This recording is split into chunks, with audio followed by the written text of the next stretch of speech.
Bom dia, boa tarde, boa noite, eu sou Maíta Castilho, sejam muito bem-vindos a esse canal e hoje eu quero falar sobre uma das séries de maior sucesso da Netflix nos últimos dias, que é a série Monstros, Irmãos Menendez, Assassinos dos Pais. Do mesmo criador da série que contou a história do serial killer Jeff Dahmer, Irmãos Menendez, Assassinos dos Pais conta a história de dois jovens, o Eric e o Lyle Menendez, que em 1989 mataram os próprios pais. Ouvindo assim, a gente, é claro, que imediatamente faz um julgamento, emite um juízo de valor, taxando esses dois garotos como assassinos, frios e monstros, né, como a própria série diz. Mas se você começar a acompanhar a história desses dois mais a fundo, você vai mudar de opinião. Por quê? Porque a história dos irmãos Menendez é uma das histórias de crimes reais que mais movimentou os Estados Unidos nos anos 90. Para quem nunca ouviu falar dessa história, a história dos irmãos Menendez trata-se de um patricídio, ou seja, um assassinato contra os próprios pais, cometidos por esses dois jovens que mataram os pais em 1989. Eles planejaram o assassinato, mataram o pai e a mãe enquanto assistiam TV dentro de casa numa noite comum de domingo. Eles não foram pegos imediatamente, esses jovens foram presos 6 meses depois, porque a princípio a polícia acreditava que os pais dos jovens teriam sido mortos pela máfia. Isso porque o José Menendez, que é o pai do Eric e do Lyle, era um grande executivo da indústria do show business, dos executivos de mais alta patente aí da gravadora RCA e de outras produtoras, inclusive de cinema. E esse pessoal costuma ter envolvimento com a máfia, portanto, quando esse assassinato aconteceu, a primeira suspeita era de que eles teriam sido assassinados pela máfia, porque o José também não era um cara muito bem quisto no meio em que ele vivia. As pessoas que o conheciam relatavam que ele era arrogante, que ele era uma pessoa prepotente, muito difícil de lidar, então não era surpresa nenhuma que ele tivesse grandes desafetos e pudesse ter sido eliminado dentro da própria casa. Então passaram-se 6 meses até que os filhos deles fossem dados como suspeitos dessa morte e fossem presos. E eles só foram presos porque um deles, o Eric, acabou confessando o assassinato pro psicólogo dele. E o psicólogo, por sua vez, acabou contando isso para uma amante que, mais tarde, revoltada com o fato de que o terapeuta não queria largar da esposa para casar com ela, foi lá e contou à polícia o que ela tinha ouvido do seu amante, que era o terapeuta do Eric. O Eric contou isso por quê? Porque ele não soube lidar com aquela culpa e acabou abrindo o jogo com o terapeuta, que também não agiu da forma mais ética possível, porque ele pediu que o Eric trouxesse o irmão para o consultório, os dois conversassem com ele sobre crime, e ele acabou gravando essas conversas que depois acabaram sendo usadas mais tarde no julgamento. Até aí a gente pode concluir que é um crime horroroso, um crime hediondo, um assassinato terrível que acabou por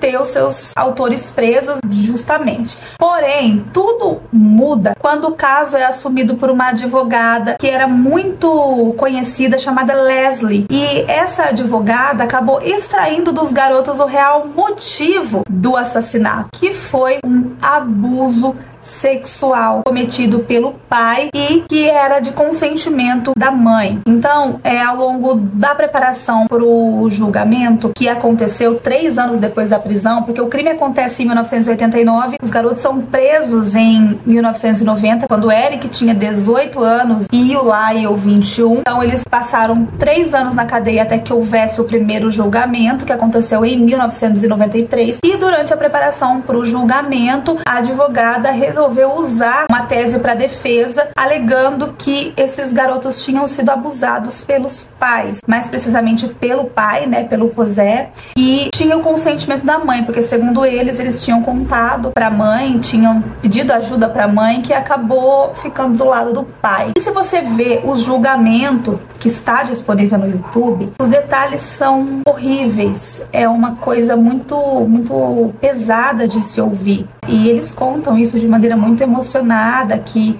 acaba convencendo a gente. É claro que os abusos não justificam o crime, mas explicam. E à época o caso acabou sendo um caso muito midiático, que dividiu a opinião do júri, sendo que as mulheres compraram o depoimento dos garotos, livraram para que eles fossem absolvidos, e os homens não acreditaram. Muitas coisas foram ditas até que não acreditaram. A mídia fez um circo em volta disso, os programas de humor e a própria imprensa americana fez muita piada com o caso, né, o que é muito triste, mas a gente precisa lembrar que nós estamos falando de 1990, uma época onde a sociedade era conservadora, a sociedade era mais ignorante e não se falava sobre abuso como fala-se hoje. Então esses garotos, eles foram muito ridicularizados, eles foram postos como mentirosos, como psicopatas, sociopatas, enfim, foi uma situação muito complicada e houve falas assim até ofensivas. Se você for ver a fundo, eu não vou falar aqui, até porque eu acho muito pesado tudo que foi falado,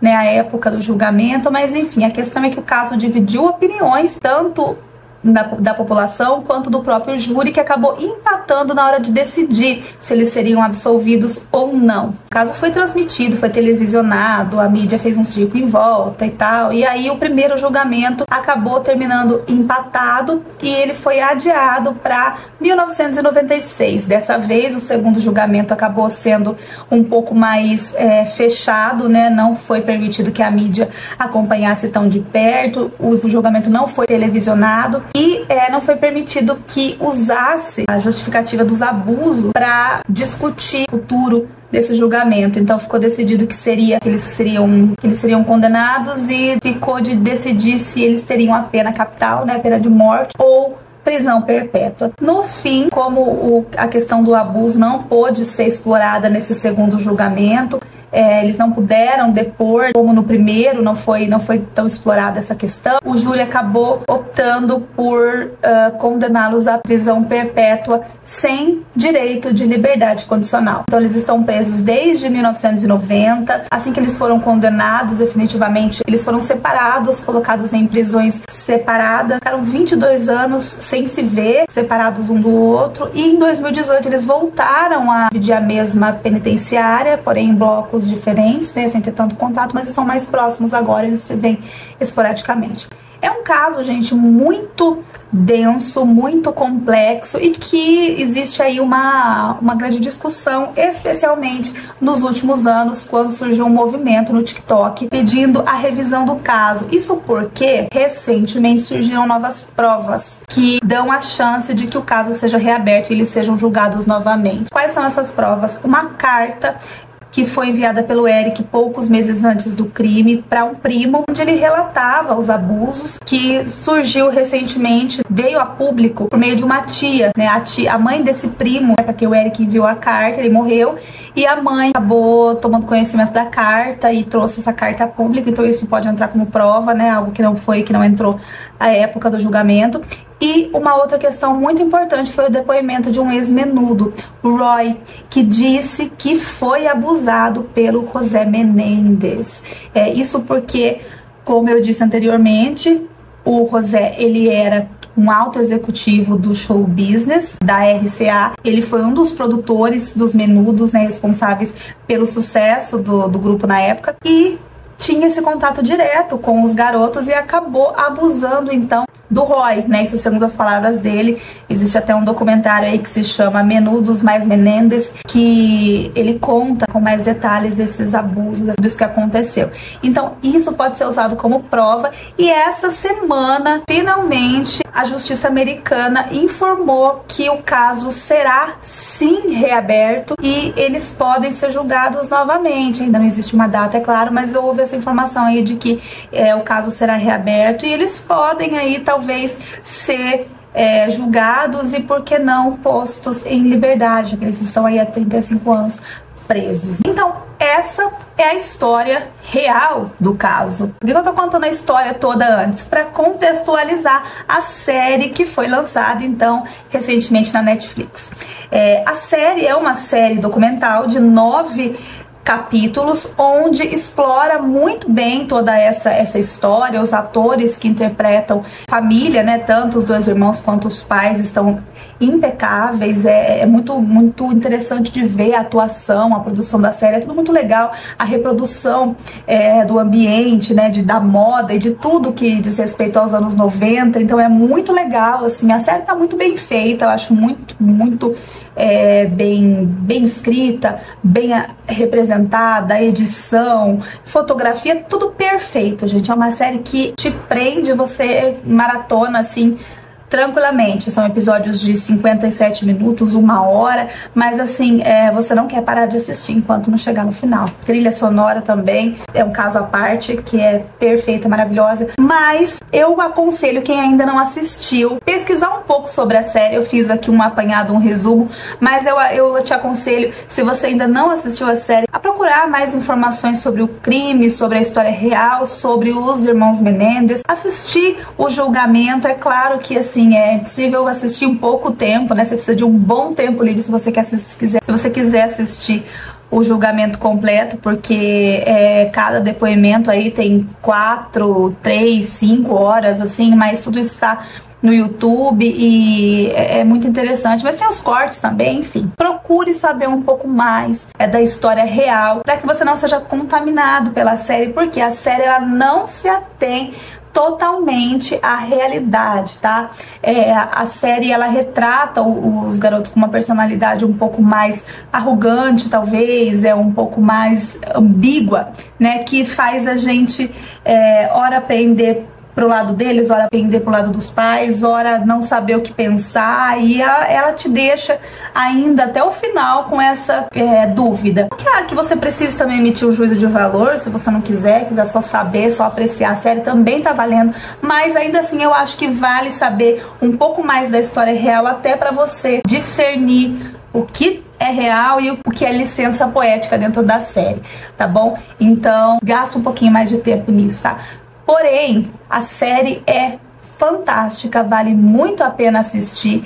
Eu passei todo esse final de semana assistindo a série e depois pesquisando mais coisas, e eu tô imersa nesse universo dos Menendez aí, porque é um caso que realmente prende muita atenção. É complexo e muito complicado. Então, quero deixar aqui pra você, não vou dar spoiler da série, tá? Eu preferi falar um pouco mais sobre o caso real e deixar a série aí pra você tirar suas próprias conclusões, mas eu te certifico de que a série é muito legal e que vale muito a pena assistir, tá? Quem sabe mais pra frente eu faça um vídeo com spoilers da série, tá? Falando um pouco mais dessa diferença do caso real para a série, enfim. Mas eu quero deixar em aberto aqui para que você possa assistir e tirar suas próprias conclusões, tá? Da série enquanto produção artística, tá bom? O caso eu acho que deve ser avaliado à parte. Então esse foi o vídeo de hoje, eu espero que você tenha gostado. Se você já assistiu a série, coloca aqui nos comentários o que você achou. Se você tem uma opinião formada sobre o assunto também, coloca aqui, porque eu quero saber o que você acha do caso dos irmãos Menendez. E se você ainda não tem uma opinião, vai lá, assiste, forma a sua opinião aqui e vem aqui comentar também, porque eu acho válido, tá bom? Se você ainda não é inscrito no canal, peço que você se inscreva, ative o sininho, curta, compartilhe, me ajuda muito, tá? E não custa nada, é bem rapidinho, tá bom? Então esse foi o vídeo de hoje, muito obrigada pela sua companhia, pela sua presença, um beijo pra você e até o próximo vídeo. Tchau, tchau!